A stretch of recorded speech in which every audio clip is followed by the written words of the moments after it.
তো স্টুডেন্টস, এটা আমাদের আরেকটা কোশ্চেন যেটা অনেক ইম্পর্টেন্ট হয়ে যায়। যারা স্ট্যান্ডার্ড নিয়েছো তাদের জন্য এটা ভেরি ভেরি ইম্পর্টেন্ট, ঠিক আছে?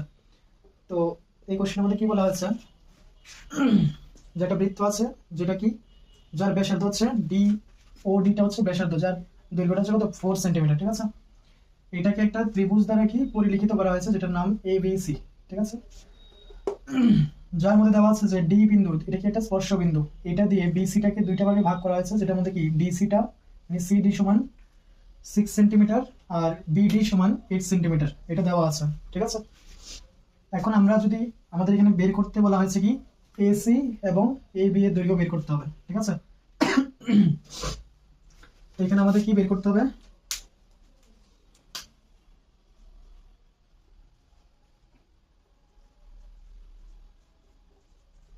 নির্ণয় করতে হবে কি এ বি সমান কি হবে এবং এসি সমান কি হবে, ঠিক আছে? এই দুটো আমাদের বের করতে হবে। তো এটার জন্য আমাদের কি করতে হবে, আমরা এখানে মানে কিছু জিনিস আমরা আগের থেকেই জানি। যেমন আমরা জানি যে কোনো বহিস্থ কোনো বিন্দু থেকে বৃত্তের উপর যদি দুটো স্পর্শক ড্রপ অঙ্কন করা হয়, তাদের দৈর্ঘ্যটা কি হয়, সমান হয়। তাহলে এখানে দেখো সি বিন্দু থেকে সিডি আর সিএফ এই দুইটা স্পর্শক অঙ্কন করা হয়েছে, মানে এটাকে আমরা স্পর্শক হিসেবে নিতে পারি। তার মানে কি এই দুটো সমান হবে। তো সিডি যদি 6 সেন্টিমিটার হয়, সিএফটাও কি 6 সেন্টিমিটার হবে। তো সিডি সমান সিএফ, যেটা 6 সেন্টিমিটার। সেম ভাবে ডিবি যদি 8 সেন্টিমিটার হয়, বিইটাও কত হবে, 6 সেন্টিমিটারই হবে, ঠিক আছে? তো এখানে লেখা যাচ্ছে, ঠিক আছে? এটা কারণ হচ্ছে কি বি আর সিটা হচ্ছে বহিস্থ বিন্দু থেকে বৃত্তের উপর স্পর্শক। সেম ভাবে আমরা বলতে পারি কি এ ই সমান এ এফ, ঠিক আছে? তো এখানে আমরা বলতে পারি কি এ ই সমান এ এফ, এটাকে আমরা ধরে নিই এক্স, ঠিক আছে? ধরি, ঠিক আছে? এটাকে আমরা এক্স ধরে নিলাম। তাহলে এবার এটাকে আমরা বের করার জন্য আমাদের কি করতে হবে, আমরা ক্লাস 9-এর একটা কনসেপ্ট এখানে ইউজ করতে হবে, যেটা হচ্ছে কি হ্যারনের সূত্র। যেটা মধ্যে ছিল কি, যে কোনো একটা ত্রিভুজের যদি সাইডগুলো বাহুগুলো যদি দেওয়া থাকতো, তার মনে রাখবে এটা শুধু ওই ত্রিভুজগুলোর জন্য আমরা বের করি। নর্মালি তো আমাদের বাকি ত্রিভুজের ক্ষেত্রফল বের করা যায় যেগুলো কি উচ্চতা এবং ভূমি দেওয়া থাকে, মানে লম্ব আর ভূমি দেওয়া থাকে। আমাদের হাফ ইন্টু ভূমি ইন্টু উচ্চতা দিয়ে আমরা বের করিনি। কিন্তু যে ত্রিভুজগুলোর বাহুগুলো একটাও সমান থাকে না, ওইগুলোকে আমরা কি বলি, মানে সমান থাকে না, ওই বা মানে ওই ত্রিভুজগুলোর যে ক্ষেত্রফল আমরা বের করতে যাই, তখন আমরা কিভাবে বের করতে হবে, হেরনসের সূত্র অনুযায়ী, ঠিক আছে? বা ওইটা ব্যবহার করে বের করবো। তো কিভাবে বের করতাম, আমরা আগে অর্ধ পরিসীমা বের করতাম, যেটাকে আমরা এস দিয়ে লিখি। নর্মালি এটা পরিসীমাটা কি হতো, এ প্লাস বি প্লাস সি, ঠিক আছে? এটা হচ্ছে কি এ, এটা বি, এটা সি। তো এটা হয়ে যাবে আমাদের পরিসীমা, আর অর্ধ পরিসীমাটা হবে এটা বাই 2, ঠিক আছে? তাহলে এটার নাম যদি আমরা দিই এ বি সি, তাহলে এই ত্রিভুজটার ক্ষেত্রফল হয়ে যেত কি এ বি সি, ত্রিভুজের ক্ষেত্রফল হয়ে যেত কি root over S into S minus A, S minus B, S minus C. এবার ইউনিট যেটা থাকতো এটা স্কোয়ার, ঠিক আছে? তো এখন আমরা এটাই এখানে ব্যবহার করে এটা সলভ করবো, ঠিক আছে? তো কিভাবে করব, ফার্স্টে আমাদের এই যে ত্রিভুজটা আছে, এই ত্রিভুজটার পরিসীমাটা বের করে নিই। তো পরিসীমাকে আমরা পি দিয়ে ডিনোট করছি। কি হবে, AC plus BC plus AB. এটাকে করলে কি হবে, এসি এর ভ্যালুটা কত, 6 প্লাস এক্স, এতটুকু হচ্ছে 6 আর এটা হচ্ছে এক্স, তার মানে কি হবে 6 প্লাস এক্স প্লাস বিসিটা কি 6 প্লাস 8 প্লাস এবিটা হচ্ছে 8 প্লাস এক্স, ঠিক আছে? এটা হয়ে যাবে কত, এখানে কত 8 প্লাস 6 কত 14, 14 প্লাস 14 তার মানে 28, 28 প্লাস দুইটা এক্স আছে, তো এটা হয়ে যাবে 2x, ঠিক আছে? এটা হচ্ছে আমাদের কি পরিসীমা। এবার যদি আমরা এটাকে অর্ধ পরিসীমাটা বের করতে যাই, that is s equals to কি জানি, এটাকে ডিভাইডেড বাই 2 করব, তার মানে কত 28 প্লাস 2x বাই 2। এটাকে যদি আমরা 2 কমন নিই, তাহলে কি 14 প্লাস x আর নিচে হবে 2, তো 2 2 ক্যান্সেল, তো থাকলো কি 14 প্লাস x বা x প্লাস 14। এটা হয়ে গেছে আমাদের অর্ধ পরিসীমা, ঠিক আছে? এবার এটার মধ্যে আমরা কি হেরনসের সূত্র অনুযায়ী আমরা কি করবো, এটা ক্ষেত্রফল বের করবো। তো ক্ষেত্রফল কার, ত্রিভুজ এ বি সি, কি হবে s into S minus A, S minus B, S minus C, ঠিক আছে? এখানে যদি আমরা বসিয়ে দিই, s এর ভ্যালুটা কত পেয়েছি 14 প্লাস এক্স, তো এখানে হয়ে যাবে কি 14 প্লাস এক্স। নেক্সট হবে কি s মাইনাস এ, তো 14, s এর ভ্যালু কত 14 প্লাস এক্স মাইনাস এর ভ্যালুটা কি, এবার আমরা এখানে কোনটা ধরবো, তো আমরা এখানে ধরে নিলাম এসি, যেটা প্রথমে আমরা ধরেছি এটাকে আমরা এ, এটা বি, এটা সি ধরে নিই। তো এসিটাকে যদি ধরি এক্স প্লাস কত 6 বা 6 + x, এটাকে একটা আরেকটা ব্র্যাকেট দিয়ে দেবে, ঠিক আছে, কারণ এখানে মাইনাস আছে, নাহলে এটা পরে কনফিউশন লাগবে। নেক্সট হচ্ছে বিসি। তো বিসি বেরোটা কত 6 + 8 কত 14, তো আমরা এটা ডাইরেক্টলি লিখবো কত 14 + x - 14, ঠিক আছে। নেক্সট এটা কি হবে, এবি মাইনাস করবো। তো এবি যদি মাইনাস করতে যায় তাহলে কি হবে 14 + x মাইনাস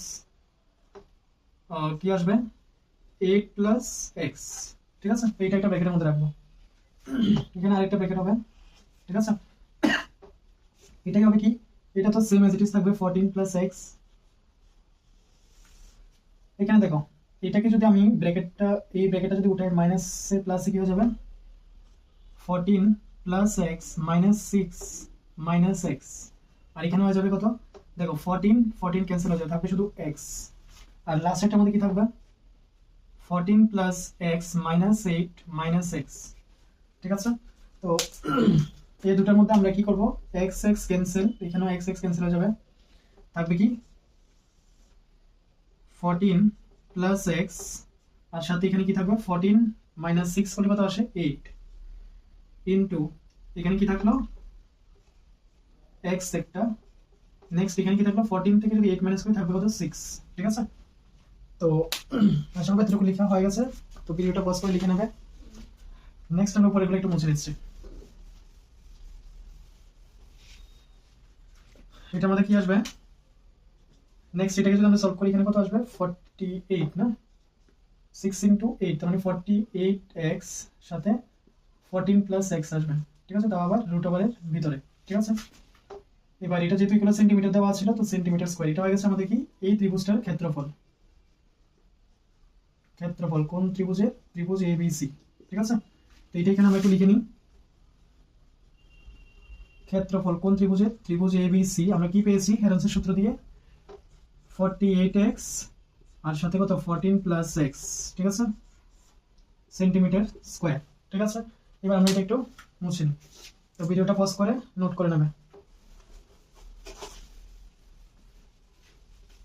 তো এটার মধ্যে আমরা এবার নেক্সট কি কাজ করব, আমাদের এই ত্রিভুজটাকে আমরা যে এগুলা ও সি ও বি আর ও এ জয়েন করলাম, আমাদের এখানে ত্রিভুজটা তিনটা ভাগে ভাগ হয়ে গেছে। দেখো কি কি, ফার্স্ট হচ্ছে ত্রিভুজ এ ও সি, দেখো এ এ ও সি, তার মানে এটা একটা ত্রিভুজ হয়ে গেছে। তো এটার মধ্যে যদি আমরা চিন্তা করতে যাই এটা কি, এখানে 90 ডিগ্রি হবে, তো এটা ও এফ হয়ে যাবে আমাদের কি, মানে লম্ব হয়ে যাবে। তো এটা কত, এটা তো ব্যাসার্ধ, তো এটা 4 সেন্টিমিটার, আর এসিটা হয়ে যাবে কি ভূমি।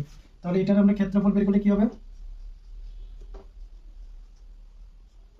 মানে আমাদের কাজ হচ্ছে কি, আমরা এটাকে এইভাবে করে এটা পুরোটার একটা ক্ষেত্রফল বের করছি, মানে তিনটা দিয়ে আবার এটা পুরোটার ক্ষেত্রফল বের করব, এই দুটাকে সমান করে আমাদের এক্স এর ভ্যালুটা ফাইন্ড আউট করে নিতে হবে, ঠিক আছে। তো কি আসবে এখানে half into base into height. তো এখানে এই যে এটা পুরোটা কি, এটা হয়ে যাবে বেস আর এটা হয়ে যাবে আমাদের কি উচ্চতা। তো হাফ ইনটু বেসটা হবে কত 6 + x ইনটু উচ্চতা হয়ে যাবে কত 4। তো এটাকে দিয়ে যদি এটাকে কাটি থাকবে কত 2, এটা হচ্ছে কত 2 ইনটু বা 6 + x, that is 12x plus 12 plus 2x, 2x এটা হয়ে যাবে এত সেন্টিমিটার স্কয়ার, ঠিক আছে। নেক্সট হচ্ছে কি ত্রিভুজ কোনটা বিওসি, এই ত্রিভুজটা, এই ত্রিভুজটা, ঠিক আছে। তো এটার মধ্যে কি হবে, ত্রিভুজ বিওসি এর মধ্যে যদি আমরা ক্ষেত্রফল বের করতে যাই কি হবে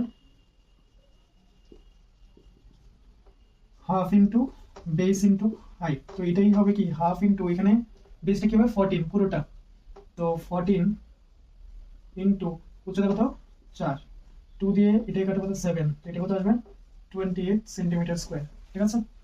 সেম ভাবে যদি আমরা এ ও বি বের করি, তো ত্রিভুজ এ ও বি ক্ষেত্রফল কি হবে হাফ ইনটু ভূমি ইনটু উচ্চতা। তো এখানে হাফ ইনটু ভূমিটা কি হবে 8 + x, তো এটা হবে কি 8 + x ইনটু উচ্চতা কত 4, 2 দিয়ে এটা কাটলে কত 2, এবার এটাকে যদি ইনটু কত হবে 16 + 2x সেন্টিমিটার স্কয়ার, ঠিক আছে। এটা হয়ে গেছে আমাদের কি এই তিনটা আমরা বের করে নিয়েছি। এবার সুতরাং কি লিখতে পারি, ক্ষেত্রফল কার পুরো ত্রিভুজটার, ত্রিভুজ এবিসি, যেটা আমরা তখন অ্যারোস দিয়ে বের করেছি, এখন এটা এইগুলো সবগুলো সাম করলে মানে যোগ করলে তো পেয়ে যাবো। তো কি হবে ফার্স্টে কত 12 + 2x plus 28 plus 16 plus 2x, ঠিক আছে? এটাই আসবে কত? 12 প্লাস 28 প্লাস 16, তো কি আসবে 26 28, তো এটা হচ্ছে কত 56 প্লাস 4x, ঠিক আছে? এটা হচ্ছে আমাদের কি সেন্টিমিটার স্কয়ার। তো এটা হচ্ছে আমাদের সেম ত্রিভুজটার ক্ষেত্রফল যদি আমরা এইভাবে নরমাল ভাবে বের করি, ঠিক আছে? এবার এখানে একটু লক্ষ্য করো, এটা পেয়েছি আমরা সেম এবিসি ত্রিভুজের ক্ষেত্রফল, সেম ভাবে আমরা এখানেও তো এটা মানে সেম এটারই ক্ষেত্রফল বের করেছি পুরোটার, তার মানে এই দুটো কি সমানই হবে। তো এতটুকু লিখে নাও। নেক্সট আমরা কি করব, এইটা আর এটাকে আমরা একসাথে রেখে দেবো, ঠিক আছে? ইকুয়াল রাখবো, আর এই দুটোকে সলভ করে আমাদের এক্স এর ভ্যালুটা ফাইন্ড আউট হয়ে যাবে। চাইলে এখানে ইকুয়েশন 1 রাখতে পারো আর এটাকে ইকুয়েশন 2 দিতে পারো, সমীকরণ 2, ঠিক আছে? তো এটা একটু মুছে নিই।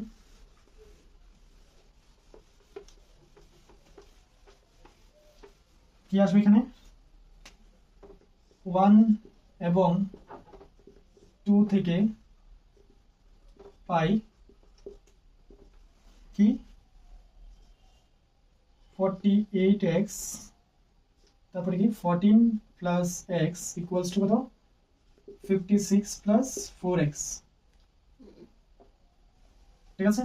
এটার মধ্যেই আমরা এটাকে যদি লিখি তাহলে এটাকে লেখা যায় কি 4 ইন্টু, বা এভাবে লিখতে পারি কত 3 ইন্টু 16 ইন্টু এক্স, আর ভিতরে কি থাকবে 14 প্লাস এক্স ইকুয়ালস টু কত, এখানে যদি আমরা 4টা কমন নিয়ে নিই, 4 কমন নিলে কি থাকবে 14 প্লাস এক্স, ঠিক আছে? এটার মধ্যে আমাদের এই 16 থেকে যদি আমি মানে রুট ওভার বাইরে নিয়ে আসি, এটা কি হবে 4, আর ভিতরে কি থাকবে 3x সাথে কত 14 প্লাস এক্স ইকুয়ালস টু কত 4 14 প্লাস এক্স। এখানে দেখো এই 4 4 ক্যান্সেল হয়ে যাবে, ঠিক আছে? নেক্সট কি থাকবে এটার মধ্যে আর এটার মধ্যে আমরা যদি দুই দিকে যদি বর্গ করে নিই, তো এখানে কি আসবে 3x থাকবে 14 প্লাস এক্স, এটা আমরা কি করলাম দুই দিকে বর্গ করে নিলাম, এখানে লিখে নেবে স্কোয়ারিং বোথ সাইড, ঠিক আছে? তো এটা কি হবে স্কোয়ার। এবার এখানে কি আসবে, এখানে স্কোয়ারের রুট ওভার ক্যান্সেল হয়ে যাবে, থাকবে কি 3x, আচ্ছা এটাকে যদি আমরা মাল্টিপ্লাই করে নিই তাহলে বেস্ট হবে। 3 ইন্টু 14 কত হয় 2 আর 4 মানে 42x প্লাস 3x স্কোয়ার, ঠিক আছে? আর এদিকটা কত হবে, এটাকে আমরা a প্লাস b হোল স্কোয়ারের সূত্রটা ইউজ করতে হবে, তাহলে কত হবে 14 square 196 plus x square plus 2ab, তো 2ab যদি করি তাহলে কত হবে 2 ইন্টু মানে কত 28x, ঠিক আছে? এটাকে যদি আমরা একটু সলভ করি কি হবে সবগুলোকে দিকে নিয়ে আসি, তো 3x স্কোয়ার এই x স্কোয়ারটাকে দিকে নিয়ে কি হবে minus x square plus 42x, আর এখান থেকে কত 28x কে নিয়ে আসলাম minus 28x minus 196 equals to 0, ঠিক আছে? এখানে কত আসবে 2x স্কোয়ার প্লাস এখানে যদি 42 থেকে যদি 28 মাইনাস করি কত থাকবে 42 থেকে যদি 30 মাইনাস করি তাহলে আসবে কত 12, তো 12 থেকে আর 2 প্লাস করে না মানে কত হবে 14, তো 14x, ঠিক আছে? আর এখানে কত থাকলো মাইনাস 196 ইকুয়ালস টু 0। এবার এটাকে যেহেতু 2 দিয়ে এটা সবটাকে ডিভাইড যায়, তো আমরা 2 দিয়ে এটাকে ডিভাইড করে নেব, কত আসবে x square plus 7x minus এখানে যদি 2 দিয়ে যদি ডিভাইড করি কত হবে 9 আর 98 ইকুয়ালস টু 0, ঠিক আছে? এবার এটাকে আমাদের কি মিডল টার্ম করে এটাকে সলভ করে নিতে হবে, তো এতটুকু নোট করে নাও। নেক্সট বাকি জায়গাটা আবার উপরে জায়গাটা মুছে নিচ্ছি।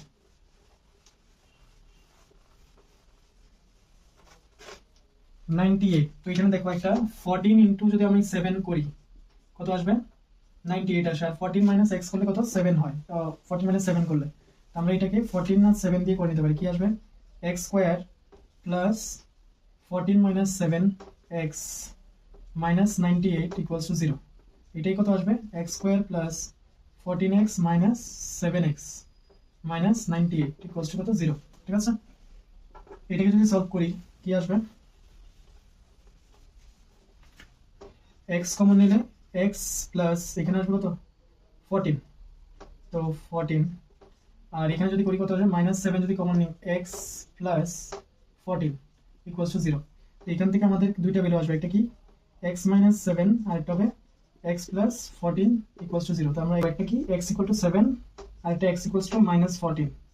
তো যেহেতু আমরা এখানে কি ত্রিভুজের বাহু নিয়ে কথা বলছি, তো আমাদের x ইকুয়ালস টু 14 তো হবেই না, থাকবে কি x ইকুয়াল টু 7 হচ্ছে আমাদের আনসার। তো এটার থেকে আমরা কি কি পেয়ে যাব, AC সমান কি ছিল 6 প্লাস x, যেটাকে আমরা কি পাবো 6 প্লাস 7 ইকুয়ালস টু 13 সেন্টিমিটার। ঠিক আছে, আরেকটা পাবো কি AB সমান কত ছিল 8 প্লাস x, তো x এর কত এখন 8 প্লাস 7, যেটা ইকুয়ালস টু কত আসবে 15 সেন্টিমিটার। ঠিক আছে, তো এটা হয়ে গেছে কত 7, এটাও 7, তো এটা টোটালটা কত আসছে 15 সেন্টিমিটার, এটা টোটালটা এসেছে কত 13। এই কোশ্চেনটা স্ট্যান্ডার্ডের জন্য ভেরি ভেরি ইম্পর্টেন্ট। তো আশা করবো কোশ্চেনটা মানে ভালো করে বোঝা গিয়েছে। তো যদি বোঝা যায় তো ভালো, কথা না বোঝা গেলে অবশ্যই কমেন্ট সেকশনে কমেন্ট করবেন। আর এই যে কোশ্চেনগুলো আমরা ডিসকাস করেছি বৃত্ত থেকে, তো এগুলো যেগুলো তো নর্মাল কোশ্চেন ছিল, এগুলো তো বেসিক স্ট্যান্ডার্ড দুটার জন্যই থাকবে। যেমন কয়েকটা পার্টিকুলার কোশ্চেন আমি মানে বলে দিয়েছি কোশ্চেনের মধ্যে যে কোনগুলো স্ট্যান্ডার্ডের জন্য, কোনটা বেসিকের জন্য। তো অবশ্যই ভালো করে একটু প্রিপেয়ার করে নেবে। ঠিক আছে, ওকে।